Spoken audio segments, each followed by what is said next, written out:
এদিকে ঘূর্ণিঝড় রিমাল বর্তমানে স্থল গভীর নিম্নচাপ হিসেবে অবস্থান করছে, দুর্বল হয়ে ধীর গতিতে উত্তর পূর্ব দিকে আস্তে আস্তে অগ্রসর হচ্ছে।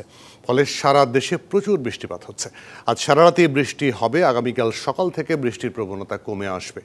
ঘূর্ণিঝড়টি স্থল নিম্নচাপে পরিণত হওয়ায় মহাবিপদ সংকেত কমিয়ে ৩ নম্বর স্থানীয় সতর্ক সংকেত দেখাতে বলা হয়েছে। আগামীকাল সকাল পর্যন্ত নৌযানগুলোকে নিরাপদ আশ্রয়ে থাকতে বলা হয়েছে। সকাল ৬টা থেকে বেলা ৩টা পর্যন্ত বৃষ্টিপাত রেকর্ড করা হয়েছে ১১৫ মিলিমিটার।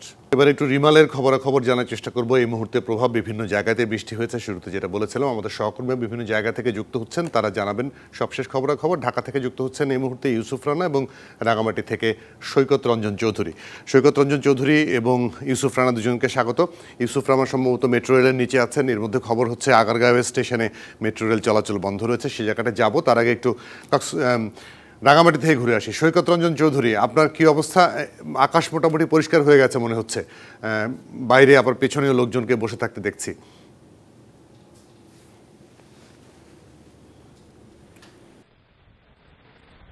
জুয়েল, আপনি যেমনটি বলছিলেন আসলে ঠিক তেমনটাই।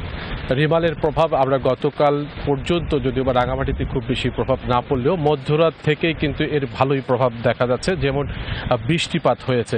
আর আরেকটি বিষয় আপনি যে কথাটি বলেছেন, যে সেটি হচ্ছে যে এই যে বাতাসের যে তীব্রতা একটু বেড়েছে, এইটিও কিন্তু উপভোগ করতে কিন্তু অনেক মানুষ নদীর পাড়ে জড়ো হয়েছে এবং লেকের পাড় থেকে কিন্তু তারা সেই বাতাস এবং লেকের যে সৌন্দর্য সেটিও তারা দেখতে তারা এখানে ভিড় করছে। যদিও বা এই সৌন্দর্যের বিপরীতেও কিন্তু আরও সংখ্যা আছে, যে রাঙামাটিতে জানেন যে এটি একটি পাহাড় ধসের প্রবণ একটি এলাকা এবং সেখানে পাহাড় ধস হয়ে থাকে। ২০১৭ সালে প্রায় শতাধিক মানুষ পাহাড় ধসে নিহত হয়েছিল এবং সেই তারই ধারাবাহিকতায় কিন্তু এবারও যে ঘূর্ণিঝড়টি উৎপন্ন হয়েছিল তারপরেই কিন্তু সেখানে শহর জুড়ে এবং পুরো জেলা জুড়ে কিন্তু পাহাড় ধসের আশঙ্কায় সবাইকে সতর্ক করা হয়েছে এবং সেখানের জন্য পর্যাপ্ত মাইকিং করা হয়েছে। এই মুহূর্তে সকাল থেকে বৃষ্টি হয়েছে, সেটি হালকা, অনেক ক্ষেত্রে মাঝারি এবং ভারী বৃষ্টিও হয়েছে। যদিও বা এই মুহূর্তে বৃষ্টিটি কম, কিন্তু বাতাসের তীব্রতা কিন্তু আছে এবং একই সাথে কিন্তু যত ধরনের যে ক্ষয়ক্ষতির যে আশঙ্কা আছে সেই আশঙ্কাকে মাথায় রেখেই কিন্তু জেলা প্রশাসন রাঙামাটি পৌর এলাকায় ২৯টি আশ্রয় কেন্দ্র এবং পুরো রাঙামাটি শহরে ৩২২টি আশ্রয় কেন্দ্র প্রস্তুত রেখেছে, যাতে ঝুঁকিপূর্ণ যে মানুষজন আছে তারা যাতে সেখানে আশ্রয় নিতে পারে। যদিও বা আমরা মাইকিং করতে দেখেছি প্রশাসনের পক্ষ থেকে, তবে যারা ঝুঁকিপূর্ণ জায়গায় বসবাস করছে তারা কিন্তু কোনো অবস্থাতে তাদের সে যে বাসস্থান সেটি ছেড়ে আশ্রয়স্থলে আসার বা আশ্রয় কেন্দ্রে আসার যে প্রবণতা সেটি তাদের মধ্যে কোনোভাবেই পরিলক্ষিত হচ্ছে না। তারা বারবার বলার চেষ্টা করছে যে শেষ মুহূর্ত পর্যন্ত তারা অপেক্ষা করবে, যতক্ষণ না পর্যন্ত তারা নিজেরা দৃশ্যমান হবে যে কোনো ধরনের ভূমিধস বা প্রাকৃতিক দুর্যোগ প্রবল আকারে হচ্ছে, ততক্ষণ পর্যন্ত তারা সেটি নিরাপদ আশ্রয়স্থলে যাওয়ার তারা যেতে নারাজ। তবে এখনো পর্যন্ত প্রশাসন থেকে সকল ধরনের প্রস্তুতি সম্পন্ন করেছে। আকাশ এখন কিছুটা মেঘাচ্ছন্ন থাকলেও যদিও বা বৃষ্টি এখন একটু কমে আসছে। একই সাথে রাঙামাটির যত মানুষের যে দুর্ভোগ এবং তার যে সংখ্যা আছে পাহাড় ধসে, সেটি নিরূপণের ক্ষেত্রে এবং সেই সংখ্যাটি যাতে খুবই নগণ্য হয়, মানুষের জানমালের নিরাপদ রাখে, সেটির জন্য প্রশাসন সর্বাত্মক প্রস্তুতি নিয়েছে বলে প্রশাসন থেকে জানিয়েছে। জুয়েল, ছিল রাঙামাটি। অনেক ধন্যবাদ। এবার ইউসুফ রানার কাছে আসি, রাঙামাটি থেকে সরাসরি ঢাকায়।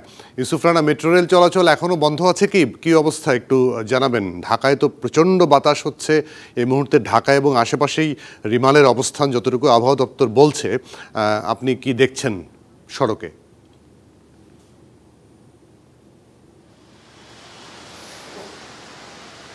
জুয়েল, আপনি যেমনটি বলছিলেন যে ঢাকায় যে আধুনিক সেবা, যাত্রী সেবা মেট্রো রেলের, সেই মেট্রো রেলের আধুনিক সেবাও কিন্তু আজকের রিমালের প্রভাবে বিঘ্নিত হয়েছে। সকাল 10টা পর্যন্ত তো প্রায় বন্ধ হয়েছিল, এরপরে কখনো কখনো চললেও এই মুহূর্তে কিন্তু মেট্রো রেলের সেবা বন্ধ রয়েছে এবং আমরা দেখতে পাচ্ছি যে রাস্তায় কিন্তু গণপরিবহনের সংখ্যা খুবই কম এবং অল্প কিছু গণপরিবহন যেগুলো থেকে আসছে মাঝে মধ্যে সেইগুলোতে যাত্রীরা ওঠার চেষ্টা করছেন, কিন্তু সেইগুলোতেও কিন্তু প্রচণ্ড ভিড় এবং মানুষ বৃষ্টিতে ভিজে একাকার হয়ে যাচ্ছেন। এমন অবস্থায় কিন্তু একটি ভোগান্তির সৃষ্টি হয়েছে, সেই চিত্র কিন্তু আপনি নিজেও দেখতে পাচ্ছেন। ব্যক্তিগত পরিবহনের সংখ্যা বেশি এবং গণপরিবহনের সংখ্যা খুবই কম, এটি আমরা এখন দেখতে পাচ্ছি। এবং রিক্সা, অটোরিক্সা, সিএনজি সহ অন্যান্য যে পরিবহন, সেসব পরিবহনে কিন্তু ভাড়ার পরিমাণ অনেক বেশি। অন্যান্য সময় যে ভাড়া দিয়ে তার যাত্রীরা পরিবহন করতো তার চেয়ে বেশি ভাড়া গুনতে হচ্ছে আজকে। এবং আমরা রাজধানীর বিভিন্ন অঞ্চলে দেখেছি যে রাস্তাঘাটে পানি উঠে গেছে, বিশেষ করে মূল রাস্তার বাইরে যে ছোট ছোট যে রাস্তাগুলো আছে সেগুলোতে কিন্তু পানি উঠে গেছে এবং মানুষের কিন্তু এতে ভোগান্তির কারণ হয়েছে। এবং আমরা ফায়ার সার্ভিস থেকে জানতে পেরেছি যে রাজধানীর বিভিন্ন অঞ্চল, বিশেষ করে শহীদ মিনার এলাকা, ধানমন্ডি, মোহাম্মদপুর এবং উত্তরার দিকে বেশ কয়েকটি স্থানে গাছ এবং গাছের ঢাল ভেঙে পড়েছে এবং সেজন্য চলাচলের বিঘ্ন হয়েছে মানুষের, এবং সেগুলো অপসারণেরও কিন্তু কাজ চলছে একই সাথে। তবে ঘূর্ণিঝড় রিমালের প্রভাবে রাজধানীতে সারাদিন ব্যাপী যে বৃষ্টি, এই বৃষ্টি তীব্র গরমের পর মানুষকে সাধারণভাবে স্বস্তি দিলেও কিন্তু মানুষের অফিসগামী মানুষ এবং অফিস থেকে এখন বাসায় ফেরত যাওয়ার পথে যে চিত্র, সেটি কিন্তু খুবই ভোগান্তির একটি চিত্র আমরা এখনও দেখতে পাচ্ছি।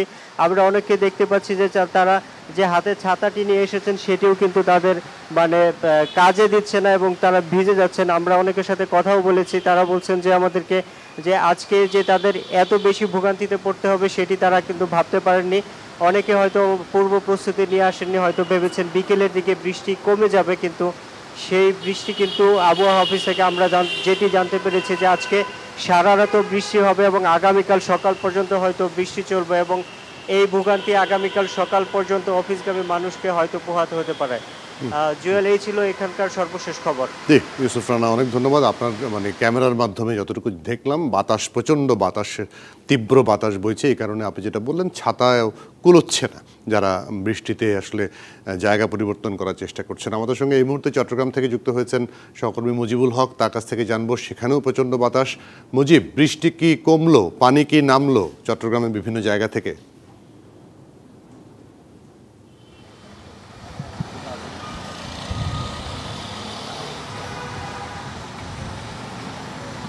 চট্টগ্রামের বিভিন্ন জায়গা থেকে বেশিরভাগ জায়গা থেকে পানি নেমে গেছে, তবে যে তুলনামূলক যে সমস্ত বেশি নিচু এলাকা আছে সেখানে এখনও পর্যন্ত পানি রয়ে গেছে। তবে এখন প্রচণ্ড পরিমাণ বাতাস বয়ে যাচ্ছে বন্দরনগরীতে। আমি যদি আমার সহকর্মীকে একটু অনুরোধ করি, দেখানোর চেষ্টা করি, মূলত বেলার যত বাড়ছে তত বাতাসের যে গতিবেগ সেটি আরও বাড়ছে।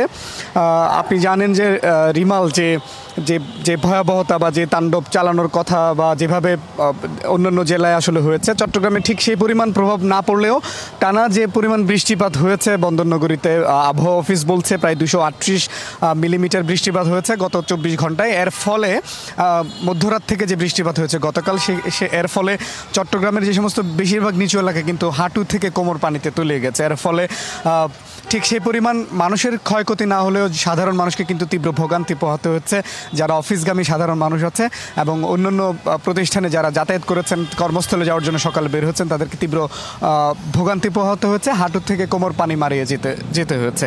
এছাড়াও আপনি জানেন যে দুর্যোগ মোকাবেলায় জেলা প্রশাসনের পক্ষ থেকে যে পাহাড়ে যারা বসবাস করেন, যেহেতু টানা বৃষ্টিপাতের ফলে পাহাড়ে এক ধরনের পাহাড় ধসের সংখ্যা থাকে, সেই জায়গা থেকে জেলা প্রশাসনের পক্ষ থেকে আমরা দেখেছি মাইকিং এবং প্রচার অভিযান চালানো হয়েছে। প্রায় 5,000-এর বেশি মানুষকে তারা পাহাড় থেকে সরিয়ে এনেছে জেলা প্রশাসনের পক্ষ থেকে, সেটি বলা হচ্ছে। এবং পাশাপাশি সিটি কর্পোরেশনের পক্ষ থেকেও আশ্রয়কেন্দ্র সহ অন্য যে সমস্ত প্রস্তুতি তারা গ্রহণ করেছিল।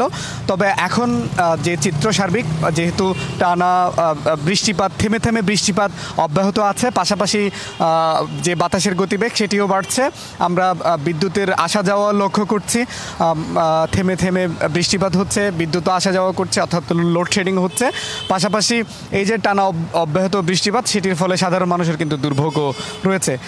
একটু যদি তথ্য দিয়ে রাখতে চাই, সেটা হচ্ছে আপনি জানেন যে রিমালের প্রভাবে চট্টগ্রাম শাহ আমানত আন্তর্জাতিক বিমানবন্দর যে বন্ধ ছিল সেটি এখন পুরোদমে চালু হয়েছে। পাশাপাশি বঙ্গবন্ধু শেখ মুজিবুর রহমান যে টানেল সেটিও পুরোপুরি চালু রয়েছে, কিন্তু বন্দরের যে স্বাভাবিক কার্যক্রম এইটি এখনও স্বাভাবিক হয়নি। বলতে গেলে যে একটি অস্বাভাবিক যে পরিস্থিতি সেটি কিছুটা হলেও কাটিয়ে উঠছে বন্দরনগরী মানুষ। তবে সামান্য বৃষ্টিপাত হলে যে বেশিরভাগ নিচু এলাকা তলিয়ে যাচ্ছে, এটি কিন্তু বারবার সাধারণ মানুষ থেকে শুরু করে বেশিরভাগ উত্তরণ করা কোনোভাবেই সম্ভব হচ্ছে না চট্টগ্রামের মানুষের জন্য। এই দুর্ভোগ বন্দরনগরী মানুষ আসলে ভুক্তভোগী। মুজিব, অনেক ধন্যবাদ, আপনি সময় দিয়েছেন আমাদেরকে।